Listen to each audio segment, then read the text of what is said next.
హరే కృష్ణ 108 శ్లోకాల యజ్ఞంలో భాగంగా 69వ శ్లోకం అంటే 9వ అధ్యాయం 14వ శ్లోకం. సతతం కీర్తయంతో మాం యతంతస్య దృఢవ్రతాః నమస్యంతస్య మాం భక్త్యా నిత్యయుక్తా ఉపాసతే. శ్రీకృష్ణ పరమాత్మ ఏం చెప్తున్నారంటే, సతతం ఎల్లప్పుడూ కీర్తయంతో మాం కీర్తిస్తూ ఉండండి. సతతం కీర్తయంతో మాం యతంతశ్చ దృఢవ్రతాః దృఢ సంకల్పంతో మీరు ఏది చేసినా తిరుగులేని విజయం అందుకుంటారు.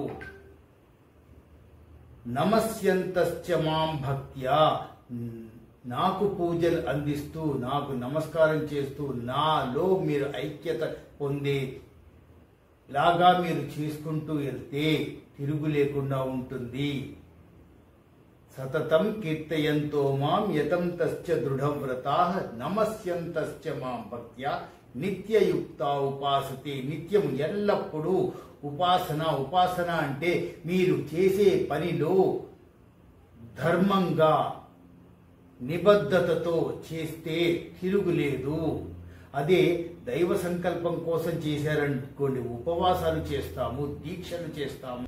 కాకపోతే జనరేషన్ ఎలా ఉంటుందంటే ఎప్పటికప్పుడు డెసిషన్స్ మార్చేసుకుంటూ ఉంటారు.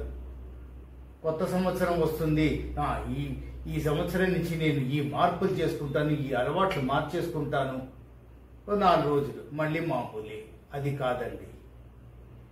ఉపాసన చేయడం అంటే దాని మీదే శ్రద్ధాభక్తులు పెట్టి అది చావో రేవో తేల్చుకోవడం అంటారు చూసారా.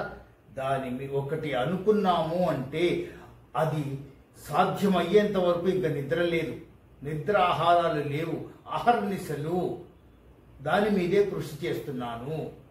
ఎప్పుడైతే ఒక టార్గెట్ పెట్టుకొని దాని మీద వర్క్ చేస్తామో ఆ వర్క్కి తిరుగుండదండి.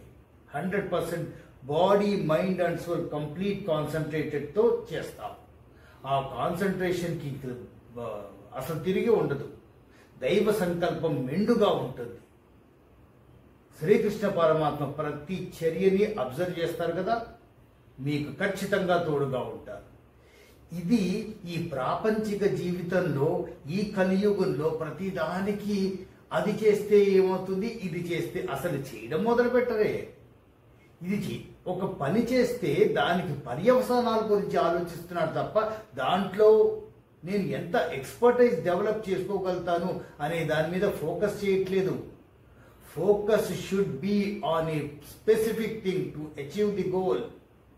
ఆ గోల్స్ పక్కన పెట్టేసి, ఇప్పుడు సాఫ్ట్వేర్ అనుకోండి, టెక్నాలజీ విపరీతంగా పెరుగుతుంది. టెక్నాలజీతో పాటు ఈ సాఫ్ట్వేర్ ఇండస్ట్రీలో ఉన్న వాళ్ళు కూడా వాళ్ళ మేధాశక్తి పెంచుకుంటూ వాళ్ళ స్కిల్ సెట్స్ని డెవలప్ చేసుకుంటూ ముందుకు సాగిపోతేనే నిల్చోగలుగుతారు ఇప్పుడున్న కాంపిటేటివ్ వరల్డ్లో.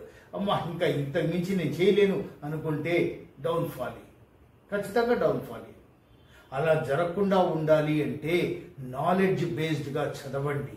చదువుతూనే ఉండి ఎన్నాళ్ళు చదవాలి, ఎన్నాళ్ళు ఏంటండి, మన బ్రతికిన నాళ్ళు శ్వాస తీసుకుంటున్నాము, భోజనం చేస్తున్నాము, చదవడానికి ఏంటి ప్రాబ్లము? నాలెడ్జ్ ఎన్హాన్స్మెంట్ చేసుకోవడంలో తిరుగుండకూడదు. సతతం కీర్తయంతో మాం యతంతశ్చ దృఢవ్రతాః నమస్యంతశ్చ మాం భక్త్యా నిత్యయుక్తా ఉపాసతే. నిత్య విద్యార్థివి, నిత్యం చదువుతూనే ఉండాలి. చూడండి, చాలా మందికి నాకు నిద్ర పట్టట్లేదు, నాకు ఏవో కలలు వస్తున్నాయి, డిస్టర్బ్ అవుతున్నాను, లేదా డే టైం పడుకుంటున్నా, నాకేం పని లేదు, ఇంకా పని లేదా, మొబైల్ చూసుకుంటూ యూట్యూబ్ చూసుకుంటే పని లేదు అనుకుంటూ, అంటే అది చూసేస్తే అయిపోయింది. దాన్ని పక్కన పెట్టి మీ కర్తవ్యం ఏంటి, టీవీ లేదు, ఎలక్ట్రానిక్ మీడియా ఏమీ మీ దగ్గర లేదు అనుకున్నప్పుడు మీ కర్తవ్యం ఖచ్చితంగా గుర్తొస్తుంది, మీరు ఫోకస్ చేయగలుగుతారు. ఒక్కసారి ట్రై చేస్తారు కదా. హరే కృష్ణ.